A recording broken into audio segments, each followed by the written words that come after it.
In the name of Allah, who is the most merciful and beneficial, myself Farmash Khan, you are watching CGP Genius. My dear students, welcome to my YouTube channel and thank you so much for watching this video. So in this video, actually we are going to discuss about what is the difference between mass and weight. Important topics है, ठीक है.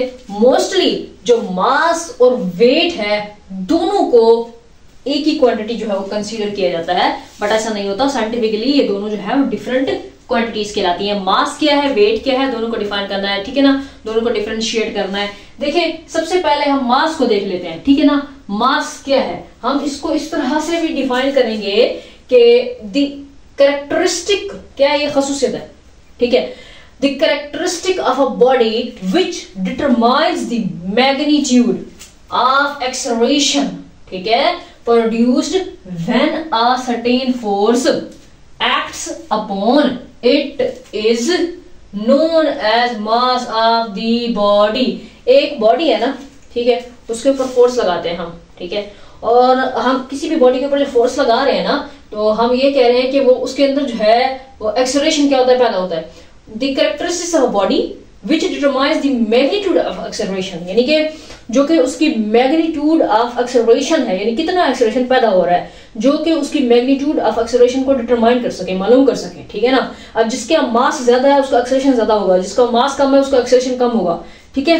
तो हम यही कह रहे हैं कि जो ये कैरेक्टरिस्टिक्स होती है एक बॉडी की, मास क्या है, कैरेक्टरिस्टिक्स ऑफ अ बॉडी है जो कि क्या करता है, डिटरमाइन करता है मैग्नीट्यूड ऑफ एक्सेलरेशन प्रोड्यूस, जो कि पैदा होता है व्हेन अ सर्टेन फोर्स, जब एक खास किस्म की जो फोर्स है वो एक्ट करती है, act upon it is known as mass of the body. इसको यूं हम डिफाइन करते हैं. वेट को किस तरह से डिफाइन करते हैं, हम वेट को यूं डिफाइन करते हैं, the wait of an object, किसी भी बॉडी है, किसी भी ऑब्जेक्ट है, उसका जो वेट होता है, ठीक है, वो क्या है, is equal to the force. Weight को हम क्या कर रहे हैं, कह रहे हैं is equal to the force, force equal कर रहे हैं with which the earth attracts the body towards its center, ठीक है. अच्छा, तो अब ये देखिए, इसको हम यूं भी डिफाइन करेंगे कि weight is the gravitational force. क्या है ये, हमने इसको इक्वल किया फोर्स के, हमने कहा वेट क्या है, किसी भी बॉडी का जो किसी भी बॉडी है, कोई भी ऑब्जेक्ट है, उसका जो वेट है, इसका मतलब ये है कि वो is equal to the force. कौन सी फोर्स, ग्रेविटेशनल फोर्स, ठीक है. वो क्या होता है, weight is the gravitational force acting on the object, ठीक है. तो वेट जो है एक्चुअली वो ग्रेविटेशनल फोर्स होती है जो कि किसी बॉडी के ऊपर लग रही होती है, ठीक है ना. ये है जी. तो weight of an object is equal to the force with which the earth attracts the body towards its centre, ठीक है ना. वेट क्या है, ग्रेविटेशनल फोर्स है acting on the object. Weight क्या होता है, ग्रेविटेशनल फोर्स होती है एक्टिंग ऑन द ऑब्जेक्ट, ठीक है. अब देखिए ना, जो मास है, अब मास क्या है, स्केलर क्वांटिटी है. क्या है ये, स्केलर क्वांटिटी है. अच्छा, तो ये स्केलर क्वांटिटी है and does not change with change of place, ठीक है ना. मतलब ये है कि कोई ऑब्जेक्ट है, उसको यहाँ रखो, यहाँ रखो, यहाँ रखो, वहां रखो, तो जगह चेंज करने से उसका मास तब्दील नहीं होता, ठीक है ना. मतलब मैं आपको सिंपल से सादा से अल्फाज में कहूं कि जो मॉलिक्यूल्स की तादाद है, जो एटम्स की तादाद है, मॉलिक्यूल्स की तादाद है, यानी कि जो मटेरियल है, ठीक है ना, वो सारा का सारा उसके मास के अंदर आता है, ठीक है. उसका मास कितना है, ठीक है. अब मैं अगर केमिस्ट्री के हवाले से अगर मैं बताऊं तो इस तरह से, मतलब एक कंटेनर रखा हुआ है, ठीक है, इसके अंदर गैस के मॉलिक्यूल्स हैं, ठीक है. अब मेरे पास ये क्या है, एक कंटेनर है, ठीक है, इसके अंदर क्या है, गैस के मॉलिक्यूल्स है. अब इन मॉलिक्यूल्स की जो तादाद है वो एक्चुअली क्या है, मास है. गैस का क्या है, मास है. अब इन मॉलिक्यूल्स की तादाद को बढ़ाते जाओगे तो इन गैस का जो मॉलिक्यूल्स है वो गैस का जो मास है वो ज्यादा हो जाएगा, ठीक है. मॉलिक्यूल्स की तादाद ज्यादा है तो उसका मतलब है गैस का मास ज्यादा है. मॉलिक्यूल्स की तादाद को अगर आप कम कर दोगे तो मास क्या हो गया, कम हो गया, ठीक है. तो हम मास को जो है वो फिजिक्स में इस तरह से आपने इसकी डेफिनेशन याद रखनी है, ठीक है. और ये बताना है कि ये जो है वो चेंज नहीं होता विद चेंज ऑफ प्लेस, और ये स्केलर क्वांटिटी होती है, ठीक है ना.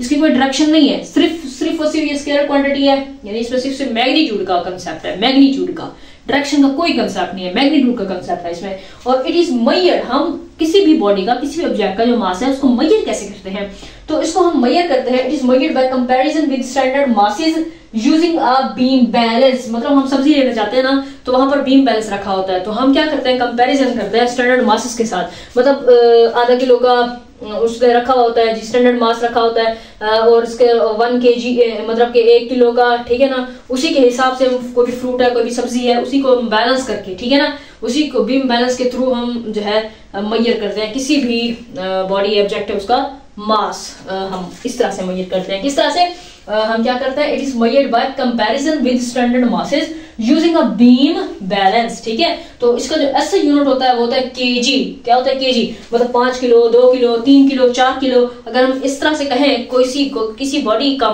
इसका मतलब इसकी मास की बात कर रहे हैं, ठीक है ना, तो इसको हम मेजर करते हैं केजी में। मास का ऐसा यूनिट होता है केजी। अच्छा, इसके अलावा जो वेट है, क्योंकि वेट को हमने कह दिया कि ये एक ग्रेविटेशनल फोर्स होती है जो कि किसी भी बॉडी के ऊपर लग रही होती है, ग्रेविटेशनल फोर्स, उसको हम वेट कहते हैं। तो क्योंकि ये फोर्स है तो इसीलिए इसका जो यूनिट है, ऐसा यूनिट, वो क्या होगा, न्यूटन होगा, ठीक है ना। तो और ये वेक्टर क्वांटिटी है, क्यों? क्योंकि ये वेक्टर क्वांटिटी है, क्योंकि ये फोर्स है, फोर्स एक वेक्टर क्वांटिटी है, सो इसीलिए हम कहेंगे वेट भी एक वेक्टर क्वांटिटी है। तो हम कहेंगे it is a force, so it is a vector quantity directed downward. और इसकी डायरेक्शन हमेशा, किसी भी बॉडी है, किसी भी ऑब्जेक्ट है, उसकी जो डायरेक्शन होती है, मतलब ये कंटेनर है, कंटेनर रखा हुआ है, ठीक है। अब ये कंटेनर है, ये नीचे की तरफ इसका क्या है, वेट है, ठीक है ना। इस कंटेनर का जो नीचे की तरफ जो है, ये कंटेनर है ना, तो इसका ये नीचे की तरफ डाउनवर्ड में ये वेट होगा, W होगा, ठीक है ना। मतलब ये है कि इस कंटेनर को भी तो जमीन जो है वो अपनी तरफ खींच रही है ना, हर ऑब्जेक्ट को। इस यूनिवर्स के अंदर जितने भी सारे ऑब्जेक्ट हैं, उन सबके ऊपर जो है फोर्स लग रही है, ग्रेविटेशनल फोर्स लग रही है, ठीक है ना। तो ये जो हमने कंटेनर रखा था, ये जो हमने ऐसे जमीन के ऊपर रख दिया है कंटेनर, इसके ऊपर भी ग्रेविटेशनल फोर्स जो है वो लग रही है, तो उसके नीचे की तरफ डाउनवर्ड में क्या होगा, इसका वेट होगा, W होगा, ठीक है ना। तो हम कहेंगे कि ये जो है directed downward towards the centre of the earth. अब आप ऐसे कोई अर्थ बना देते हैं, अर्थ ये सेंटर है, मतलब ये अर्थ का क्या सेंटर है, इसकी अर्थ के इर्द गिर्द में जितनी जो बॉडीज है ना इस अर्थ के ऊपर, ठीक है, इस सरफेस पर, ये सारे अपने सेंटर की तरफ जो है, सेंटर की जानिब खींचती है, सारे बॉडीज को अपने सेंटर की जानिब खींचती है अर्थ, ठीक है ना। तो यही ग्रेविटेशनल फोर्स होती है जो कि लग रही होती है हर बॉडी के ऊपर, उसी को हम कहते हैं वेट, ठीक है ना। तो weight varies depending upon the value of g, ठीक है ना। तो ये acceleration due to gravity, g क्या होता है, एक्सेलरेशन ड्यू टू ग्रेविटी। तो मतलब ये हो गया कि वेट वेरीज होता है, तब्दील होता है, मतलब जगह तब्दील करने से वेट तब्दील होता है, जगह तब्दील करने से मास तब्दील नहीं होगा बल्कि वेट तब्दील होगा। ऑब्वियसली मतलब ये है कि एक जमीन है ना, जमीन, ठीक है, जमीन की सरफेस है, उसके इस सरफेस से इनफिनाइट डिस्टेंस तक ले जाओ, इनफिनाइट डिस्टेंस तक ले जाओ, ठीक है ना। जमीन से किसी भी ऑब्जेक्ट को बहुत दूर ले जाओ तो उसके ऊपर तो ग्रेविटेशनल फोर्स नहीं लगनी ना, ठीक है। तो जो ऑब्जेक्ट जितना ज्यादा क्लोज होगा जमीन के, उसके ऊपर उतना लगेगी ग्रेविटेशनल फोर्स लगेगी।